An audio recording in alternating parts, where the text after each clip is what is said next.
안녕하십니까. 도곡정보문화도서관 단골 손님 김민식입니다. 안녕하셨습니까? 성북 길빛도서관 단골 손님 박동훈입니다. 잘 지내셨습니까?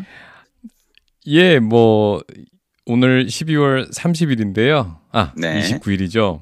음, 예, 이제 그 주중 날짜로는 이틀 남아서 음, 남은 휴가 써서 음. 예, 직장에서 혹시 급한 일 전화 오지 않을까? 요것만 잘 피하면 된다 하면서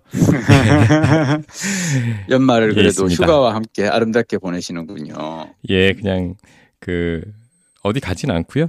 음, 예, 그게 동네 제일 왔다 좋은 갔다. 휴가지 뭐 그냥 맞습니다. 도서관이나 가고 그냥 도서관은 못 갔고요.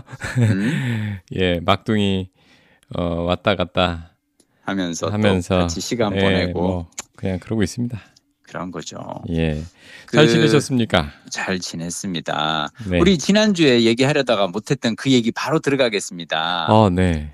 가재가 노래하는 곳, 가제가 노래하는 노래하는 곳, 곳. 소설인가요? 소설인데요. 이 네. 작품이 그 뉴욕 타임스 북 리뷰에는 이렇게 소개가 됩니다.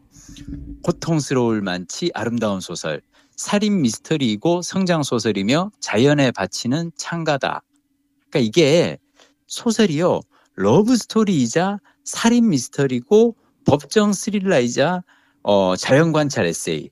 아니 그 요소들이 전혀 음. 서로 사마띠 아니한데요. 아니한데, 제가 생각할 때 요즘은 이런 복합 장르가 왜 유행인가 봐요. 우리나라에서 이렇게 드라마나 영화도 보면 왜 판타지 같은데 또 그 안에 멜로가 있고 또 멜로가 있으면서도 또 그 안에 또 스릴러도 있고 약간씩의 그 추리 요소라든지 아니면 조금 뭐 이렇게 그러니까 되게 다양한 장르를 이렇게 섞어 넣잖아요. 음. 이제 이 책이 약간 그런데 처음에 읽을 때는 좀 너무 우울한 얘기 아닌가 싶었어요. 음. 이 아이가 나오는데요. 아버지가 전쟁 참전용사로 포탄에 이제 중성을 입고 귀향을 해요. 이런 분들이 몸만 다치는 게 아니죠. 이 어. 영혼에 깊은 상처를 남기고 평생 이제 이 알코올 중독자로 살아갑니다. 어. 그러다 보니까 이 술 취한 아버지의 폭력을 이기지 못해서 언니 오빠들이 하나둘이 이제 가출해서 도망가고요. 어느 날 아침에 엄마도 어린 남매를 남겨두고 가버리고 끝까지 동생을 지키려던 오빠도 아버지한테 맞다 이제 결국은 달아나요.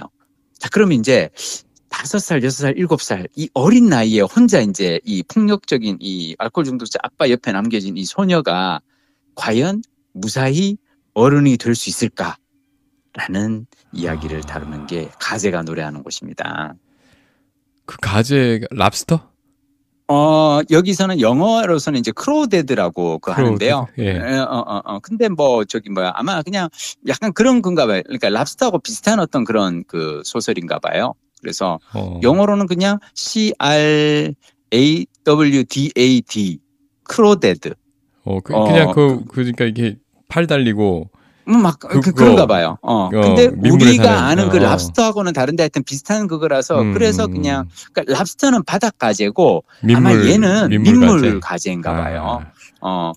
그런데 이 얘기가 하여튼 너무 재밌었는데 전 사실 이 책을 읽으면서 왜 나는 이제 내가 빌린 책에서 이 책을 한번 소개를 해야겠다라고 생각했던 이유는 뭐냐면 그러니까 이 아이는 끝장 외로운 애잖아요. 네. 심지어 얘가 그 사회복지 체계의 어떤 그 도움도 받지를 못해요.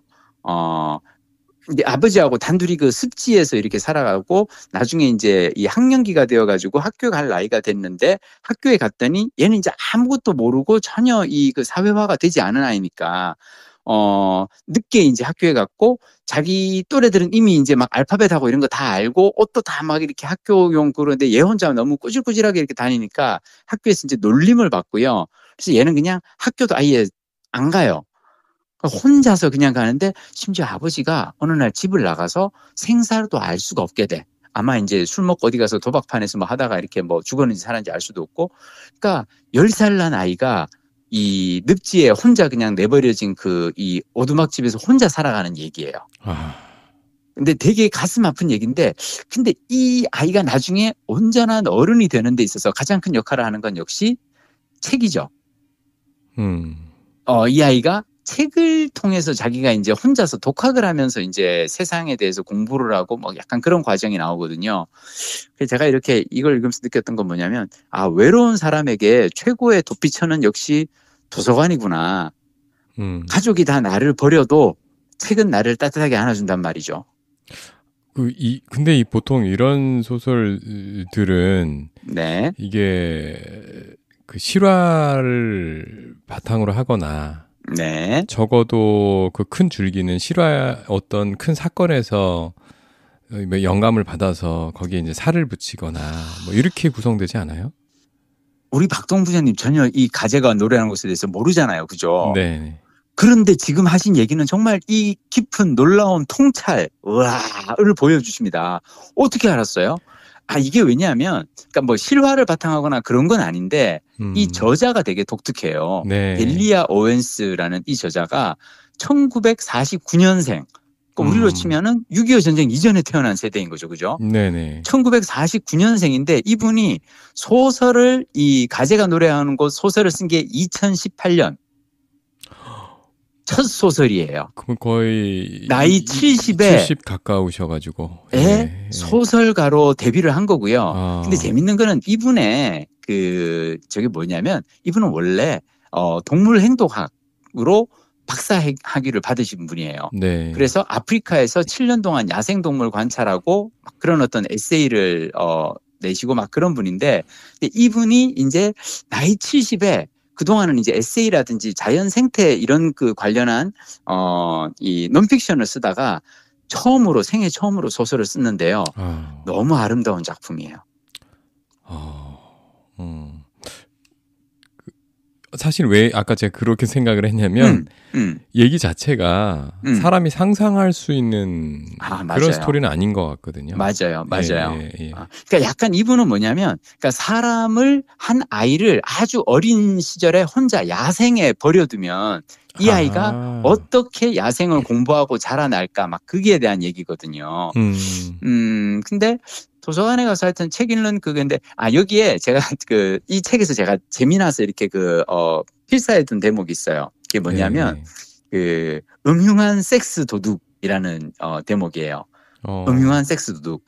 그러니까 약간 이 동물 행동학, 생태학자로서의 그 저자의 이 전공이 살짝 드러나는 대목인데요. 이게 뭐냐면, 자연에서는 2차 성적 특징이 두드러지게 드러나는 수컷들이 약한 수컷들을 물리치고 최고의 영역을 확보하기 마련이죠.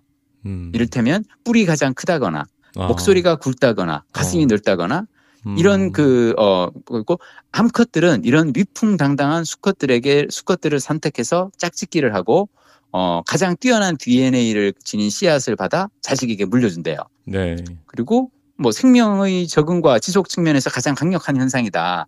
덤으로 암컷들은 새끼에게 최고의 영역도 물려줄 수 있다. 수컷이 이렇게 지배하고 있는 그 영역을. 자, 근데 여기서 중요한 거는 강인하지도 못하고 아름답게 꾸미지도 못하고 지능도 떨어져서 좋은 영역을 지킬 능력이 없는 발육 미달의 수컷 중 일부는 온갖 교묘한 술수를 써서 암컷을 속이려 든다. 뭐 왜소한 몸을 한껏 부풀린 자세로 돌아다니며 과시하거나 쇳소리가 나는 목소리라도 자주 고함을 질러댄다. 위장과 거짓 신호에 의존해서 교미의 기회를 움켜쥐는데, 심지어 조망만한 황소 개구리들은요, 이 풀밭에 웅크리서 숨어서 우렁차게 울면서 막 이 암컷을 부르는 알파들 옆에 바짝 붙어 있대요. 그러다가 강인한 목청에 이끌린 암컷이 여러 마리 나타나서 알파 수컷이 그중 한 마리와 교미하느라 바쁜 틈을 타서 약한 수컷이 펄쩍 뛰어나와서 남은 암컷 중 한 마리와 교미를 한다고. 슬프다. 이런 사기꾼 수컷이 바로 이제 음흉한 섹스 도둑인데, 여기서 이제 이 얘기를 해요. 오래전 엄마가 언니들에게 녹슨 픽업 트럭을 과하게 튜닝해 몰고 다니거나 고물 자동차의 라디오를 귀청이 떨어지게 틀고 다니는 젊은 남자들을 조심하라고 일러주었던 기억이 떠올랐다. 무가치한 남자들이 시끄러운 법이거든, 엄마는 말했다. 제가요, 사실은 가끔씩 이렇게 밤에 새벽 2시, 3시에 왜 바라바라바마 하면서 막 이렇게 다니는 거 오토바이들 있잖아요. 네. 그 경적에 이렇게 막 깨가지고 막 왜 승질 날 때 있잖아요. 한참 자다가 막 밤 2시, 3시에 막 바라바라바마 하면서 이렇게 지나가는 그 굉음을 울리면서 이 책을 읽고 깨달았잖아요.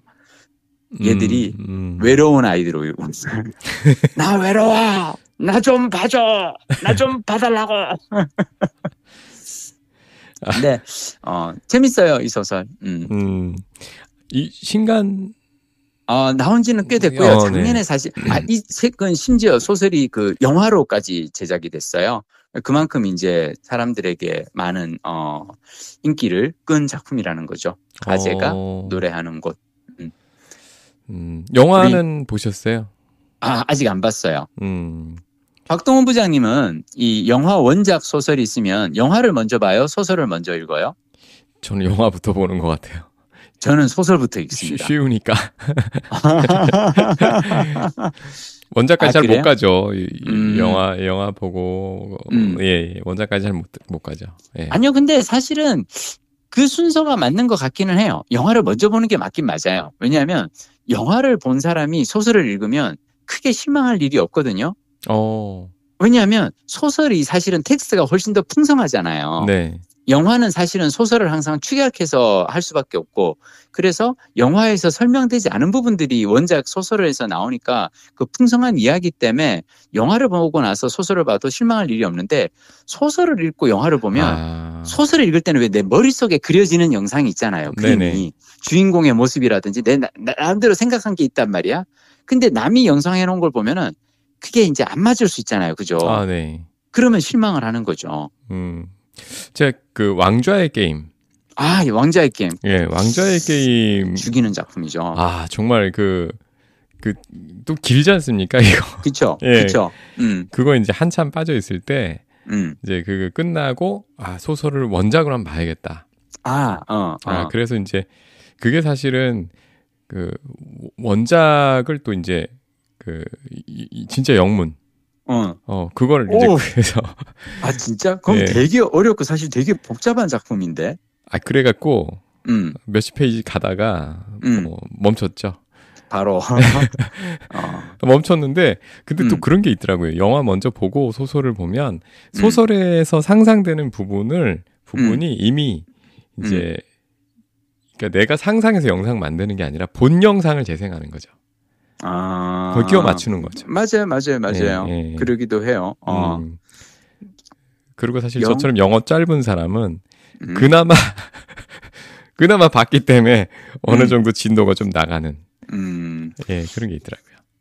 개인적으로 하여튼 저는 제가 예전에 이제 어떤 이 오케스트라 지휘자분이 하시는 강의를 들은 적이 있는데요. 네. 그분이 이런 얘기를 하시더라고요. 자기 오케스트라 지휘자면은 막 클래식 음악 많이 듣고 왠지 집에 막 하이파이 막 이렇게 스테레오 스피커 갖다 놓고 막 쫙 이렇게 LP들 갖다 놓고 이렇게 막 각 유명한 이 클래식 음반들 들을 것 같잖아요. 네네. 그분은 집에 전혀 음악을 재생할 수 있는 어떤 도구나 전혀 그런 게 없대요. 그 왜 그러냐고 물어봤더니 자기는 악보를 보면 머릿속에서 완벽한 이 소리가 울려 퍼지는데 다른 사람이 지휘를 하고 연주한 음악을 들으면 그 사람이 어떻게든 자기 나름대로 이렇게 해석한 어떤 그 방식으로 오잖아요. 그럼 자기가 악보를 읽었을 때 봤던 그 음악하고 다르기 때문에 항상 실망한다는 거예요. 와, 왜 어떤 사람은 그런 능력이 있고, 왜 어떤 사람은 그런 능력이 아예 존재하지 않는 걸까요? 마치 우리는 아니 근데. 저는 사실 박동 부장님 그렇게 얘기하시면 내가 또 이 다음 얘기를 이어가기가 조금 민망하긴 한데 내가 사실 부끄러운 게 내가 드라마 PD인데 난 드라마를 잘 안 보고 책을 더 많이 읽거든요. 소설 읽는 걸 훨씬 더 좋아한단 말이에요. 그 이유가 뭐냐면 나도 비슷해요. 책을 읽을 때는 내 머릿속에 막 다양한 영상이 막 떠오르는데 드라마는 누군가가 자기식으로 해석해 놓은 영상이란 말이죠. 그러니까 내 책을 읽을 때 내 머릿속에 떠오르는 이 장면을 압도하는 그게 잘 없어요, 사실은. 빨리 그 경지에 올라야 할 텐데. 아니, 나는 그래서 난 정말로 책을 계속 읽을 수밖에 없는. 아직 하여튼 가지가 노래하는 것 영화는 못 봤어요. 그러니까 지금 선배 말씀하신 그 경지에 오를 만큼 책을 읽었을 때 그 활자가 내 마음속에 정말 심상을 만들어내는. 심상을 만들어. 좋은 표현이다. 그러니까 맞아요. 그 경지에 이르러야 책 읽는 맛을 확실히 알 것 같아요. 특히 이제 스토리 있는 책. 그쵸. 네, 맞아요. 저는 사실 소설을 많이 안 읽어서 그러니까 예전에 한때 특히 이제 대하 소설 같은 건 쭉쭉 이어지니까 거기 그쵸. 빠져서 읽을 때는 음. 그렇지만 사실 소설의 비중이 좀 저는 낮은 것 같습니다. 이 픽션의 비율이 낮다 보니까 읽는 대상에서 주로 이제 논리적인 책을 많이 보다 보니까 그런 면이 좀 떨어지는 것 같아요. 아니야. 그거는 또 그만큼의 또, 우리 박동원 부장님의 또 독서의 그 색깔이 있는 거죠. 사람마다, 나는. 마음의 여유가 없어서 그런 것 같아요. 자, 그러면은 혹시 지난 한 주 동안 이렇게 읽고 좀 아니면 예전에 읽었던 책 중에서 좀 소개해 주실 만한 책이 있으신가요? 부장님은? 사실 지난주에 빌린 책은 소개하기엔 좀 민망한 책입니다. 야한 소설이야? 아니, 그게 캐털리 아니고. 부인의 사랑 뭐 이런 거? 아니, 그게 아니고 사실 ETF에 관한 책을 그럼 좋지. 나 ETF 이게. 모르니까 한번 그 책에서 배운 것을 정리해서 알려줘 봐요. ETF는 어떻게 해야 돼요? 사실 이 책에 관해서 뭐 디테일, 이 책 자체가 뭐 그렇게 이거 정말로 이 분야에서 뛰어난 책이에요, 이럴 만한 책은 아니에요. 그래요? 예, 근데 그럼 차라리, 우리 제목은 얘기하지 말까? 뭐 얘기 상관없습니다. ETF 처음 공부라고. 이거 저 김성일 씨라고 이분이 사실 그 마법의 돈 굴리기, 마법의 연금 굴리기, 요런 시리즈를 많이 썼던 분이에요. 예, 그래서 나름 이런 이제 투자 분야에서 자기 영역이 있는 분이에요. 왠지 읽다 보면 내가 부자가 되는 것 같은 막 그런 느낌이 들 것 같은데. 그러니까 투자 분야에도 보면 되게 다양한 스타일들의 책들, 분야들의 책이 있는데 사실 이분의 또 신간도 아닙니다. 신간도 아니고 한 1, 2년 전쯤에 나왔던 책인데 이분이 요즘에 최근에 신간을 하나 냈는데 보통 도서관에서 신간을 구하기 힘들잖아요. 그렇죠. 예, 그래서 꽝 대신 닭으로 제가 혹시나 하고 이렇게 그 생신간은 확보를 못 해가지고 닭을 갖고 왔는데 뭐 이런 겁니다. 올해 사실은 작년 올해에 투자로 쓴맛을 본 분들이 되게 많잖아요. 나 최근에 그 빌라왕 뭐 이런 그 기사들 뜨는 거 보면서 좀 마음이 많이 아팠어. 그렇죠. 뭐 부동산 쪽도 그렇고 부동산 쪽에 막 주식 쪽도 그렇고 그런데 저도 그 중에 하나거든요. 그 중에 하나인데 그 뭐 이유를 돌이켜 보면 근데 그게 사실은 탐욕이 좀 과했던 거예요. 단기간 내에 왜냐하면 2020년에 정말로 그 순식간에 오르는 시장을 한번 경험을 했기 때문에 그렇지. 예. 그거에 이제 뒤처지면 안 된다는 FOMO, 그쵸. Fear of Missing Out, missing out. 뭐 이런 거에 따라서 뒤늦게 이제 주식이라는 게 항상 그렇게 빨리 오르고, 그 또 뭐 대충 집어도 오르고 이런 건 줄 이런 걸로 이제 착각한 개미들의 한 명이었죠. 예. 그런데 그런 걸 다 지나고 보니까 결국은 그러니까 이 범인들의 일반적인 사람들의 투자는 가장 좋은 길은 뭐예요? 자기의 시간을 너무 뺏기지 않고 또 이걸로 잠 못 이룬 또 스트레스 그러니까 자기 일상생활에 영향을 크게 영향을 주지 않는 왜냐하면 결국 멘탈을 보존하는 한에서 할 수 있는 투자. 금전을 많이 이제 획득하고자 하는 목적 자체가 내 시간을 제대로 갖기 위한 거거든요. 어떻게 보면 근본적으로는 궁극적으로 그건데 맞아요. 예, 그거를 이제 단기간에 그 어떤 선을 넘어가지고 선을 도달을 해서 이제 정말로 이 시간적 자유, 경제적 자유를 얻겠다는 생각에 탐욕을 부리다가 이 꼴이 나잖아요. 그래서 정말 중요한 목표 그거를 위한 장기간의 지속적인 투자 가능한 또 그게 ETF예요? 그게 꼭 ETF는 아니지만 이 김성일이라는 저자가 거기에 초점이 맞춰져 있어요.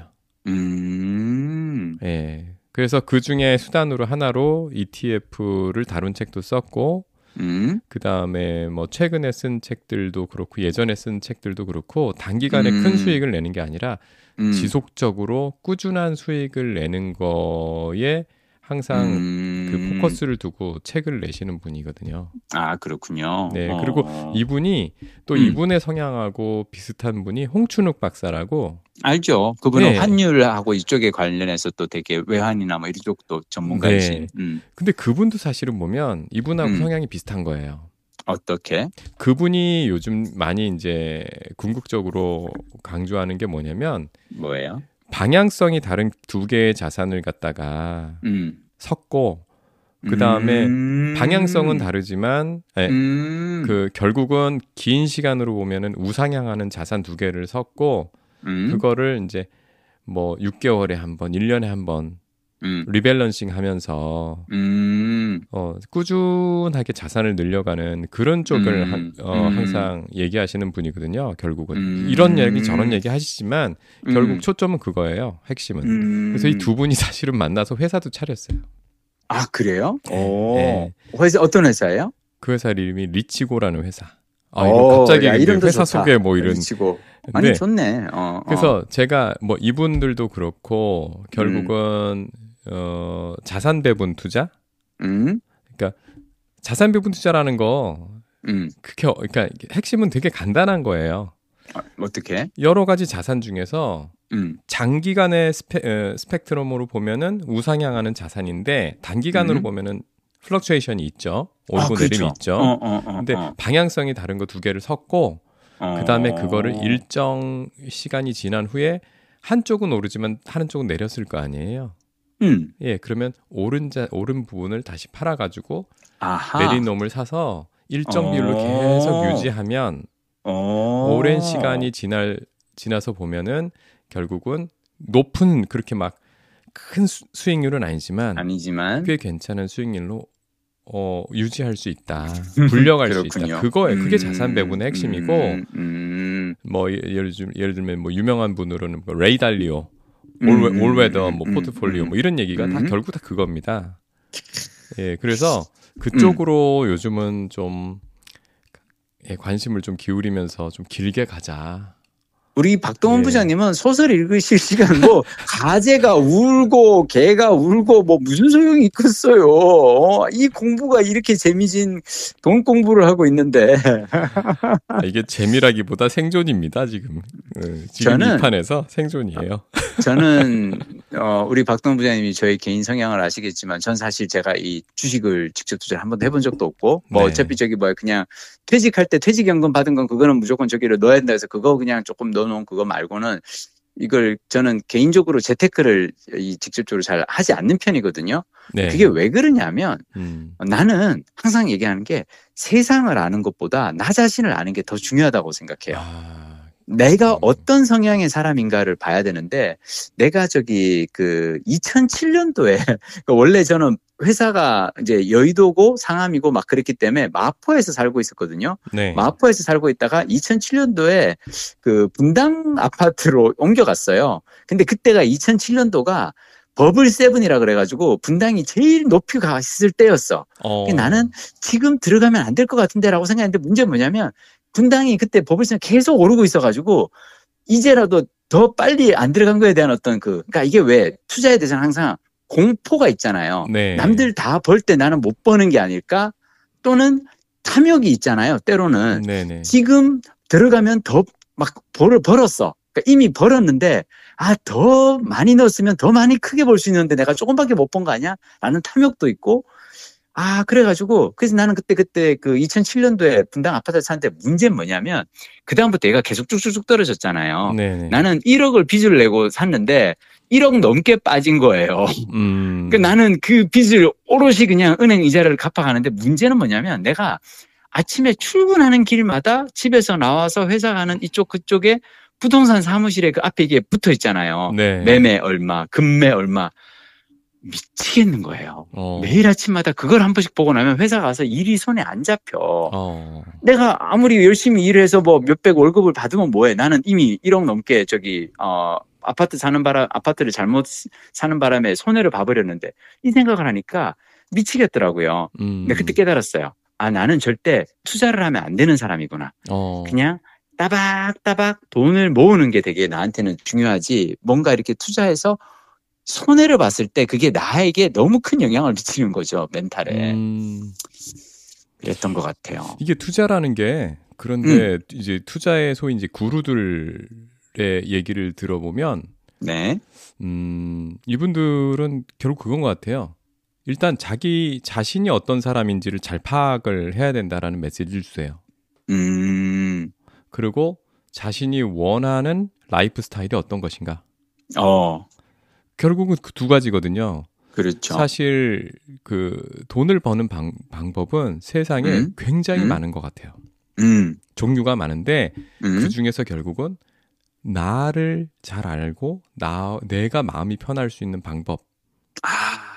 그걸 중요하다. 잘 택해서 그리고 그 방법에 대해서 한 가지만 제대로 그러니까 그 한 가지 분야에 대해서만 제대로 알고 그 다음에 이제 그 이어가면 되는데 사람들이 여기도 좋다 그러고 저기서 성공했다 이러니까 결국은 나를 잃어버리는 거죠. 맞아요. 네, 그러다 보면 저같이 되는 거예요. 아이, 박동 부장님 잘하고 있으면서 엄살은 또 엄청 떨어요. 제가 지금 이렇게 평온하게 있지만 사실 제 마음이 아니에요 요즘. 그 실은 제가 되게 마음이 아픈 게 제가 이제 그 탁구를 치잖아요. 네네. 같이 평일날 아침 10시에 오전에 탁구를 치는, 그러니까 다들 은퇴하고 이제 탁구 치는 분들이니까. 네. 또 같이 탁구를 정말 열심히 치는 어떤 분이 얼마 전에 이제 자기 이제 내년서부터 이제 다시 일을 해야 된다고 다시 정규직으로 이렇게 어떤 직장에 자기가 옛날에 퇴직하고 나온 데를 다시 이제 찾아가서 뭐 조금 계약직이든 뭐든 일을 시작하면서 왜요? 그랬더니 올해 주식으로 손해를 너무 많이 봐서 자기 은퇴 계획에 차질이 생겨서 다시 고정으로 돈을. 근데 나는 그 얘기 들으면서 너무 마음이 아팠던 게 우리가 탁구를 치면서 제일 막 행복해하는 이유는 뭐냐면 야 그래도 우리가 은퇴하고 평일날 아침 10시에 탁구를 칠 수 있다는 게 얼마나 좋아요 막 이러면서 탁구를 쳤는데 이분은 그 주식이 이제 에서 손해를 올해 너무 많이 보셨나 봐요. 그러면서 다시 일을 한다 해서 나는 되게 그 얘기 듣고 마음이 좀 아팠거든. 아니 저도 한둘이 사실은 아닌가 봐. 그럼요. 은퇴 계획에 차질이 생겼어요. 저도 그 정도 수준이에요. 네. 저는 그래도 우리가 내가 빌린 책에서 도서관 칭송하니까 네. 얘기를 하면 2015년에 제가 이제 회사에서 되게 물을 먹고 좀 이렇게 좀 힘든 시절이 있었어요. 네. 그때 어떤 선배가 저보고 그랬어요. 민식아, 너 어차피 회사에서 너한테 한 몇 년간은 드라마 안 시킬 거야. 너한테 절대 네가 좋은 기회가 될 일을 회사에서는 너한테 주지 않을 거야. 자, 그럼 이 기간 동안 너가 그냥 회사에서 버티는 게 너무 힘들 텐데 내가 너에게 충고를 하나 해줄게. 이럴 때 야간 대학원 다녀. 그러면서 석사 학위라도 하나 떠나봐. 그러면 네가 나중에 퇴직하고 나서 뭐 어디 이렇게 대학교 시간 강사 보따리 장소라도 너가 할 수 있지 않겠니? 대학원 다니면서 석사 학위를 따봐 그랬거든요. 네. 내가 그 선배한테 뭐라 그러는 줄 알아요? 형, 등록금 몇백만 원 내고 교수가 읽으라는 책을 읽고 그렇게 해서 2년 동안 쎄빠지게 논문 쓰면 또 그 논문 심사비로 또 나는 돈을 줘야 되지. 나는 그럴 돈 있으면 그냥 돈 한 푼 안 드는 도서관에 가서 책을 읽을 거야. 그리고 1년간 하나의 주제를 정해놓고 도서관에서 그 주제에 대한 책 100권을 내가 찾아서 읽으면은 그러면 나는 한 분야에 대해서 적어도 1년에 한 권의 책을 쓸 수는 있겠지. 자, 등록금을 내고 석사 학위를 딸 것이냐 아니면 공짜로 도서관에 가서 책을 읽고 내 책을 써서 인세를 받으면서 저자라는 세컨드 커리어 직업을 얻을 것이냐. 나는 야간 대학원 다니는 것보다 도서관 다니는 게 훨씬 더 남는 장사라고 생각해요. 그리고 제가 1년 동안 첫 번째 해에는 영어를 어떻게 공부할 것인가에 대한 관련 책들을 쫙 읽고 영어책 한권위화반 일을 썼고 그 다음 해에는 글쓰기에 대한 책을 수십 권을 읽고 매일 아침 써요. 그러니까 저는 사실 사람들이 재테크 하는데요. 제일 중요한 재테크는 나 자신의 커리어에 투자하는 거예요.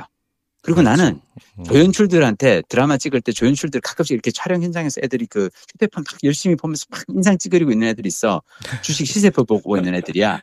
그럼 내가 꼰대 같은 잔소리를 해요. 네가 있잖아. 주식으로 해서 네가 얼마를 벌지 모르겠는데 네 커리어에 투자해서 네가 감독으로서 더 성공하면 너는 훨씬 더 큰 돈을 벌 수가 있어. 라고 저는 얘기를 합니다. 아우, 찔려라. 진짜 꼰대 같은 소리죠. 진짜 꼰대 같은 소리인데 음. 나는 진짜 그래요. 나는 재테크를 하는 것보다 나 자신에게 투자하는 게 나는 훨씬 더 중요하다고 생각해요. 여기서 궁금해지는 한 가지. 말씀해 주시죠. 2023년에 책을 쌓아두고 읽어서 정복하고 싶으신 분야는 뭡니까? 이미 출판사와 계약을 했습니다. 말하기에 대한 책을 쓸 것이고요. 말하기. 그래서 저는 2023년 한 해 동안 말하기에 대한 온갖 책들을 다 읽어볼 겁니다. 지금 이미 뭐 몇 권 읽고 있어요. 예쁘게 말하는 네가 좋다. 리더의 말그릇 막 이런 책들 읽고 있는데 그 이유가 뭐냐면 생각해 보니까 우리가 말을 얼마나 잘하느냐가 생존과 번식에 둘 다 아주 유리한 고지를 점할 수 있는 어떤 먹고 사는데도 말 잘하는 게 중요하고 연애하고 뭐 하는데도 이성과의 관계를 하는데도 말을 잘하는 게 중요하잖아요. 네. 생존과 번식 둘 다 중요한 활동이란 말이지. 이 중요한 활동을 어떻게 하면 잘할 수 있을까? 말 잘하는 법에 대해서 책을 한번 써보려고 합니다. 1년에 한 가지씩 분야면 보통 요즘 한 120까지는 살 것 같으니까. 아니에요. 이것도 네. 한 10년, 20년 하고는 그 다음에 다시 저자계에서도 은퇴를 하고 그 다음에는 정말로 이제 여유롭게 살아야지. 근데 책은 조금 더 쓰고 싶은 욕심이 있어요. 왜냐하면 읽고 싶은 책이 너무 많아요. 나는 지금도. 그래서 그래. 그리고 그렇게 읽고 나면은 어떻게든 그 책에 대해서 얘기를 하고 싶어져. 그래서 1년에 한 권은 그래도 쓰게 되지 않을까라는 생각을 해봅니다. 네. 아유, 오늘도 참 배운 게 많았습니다. 아닙니다.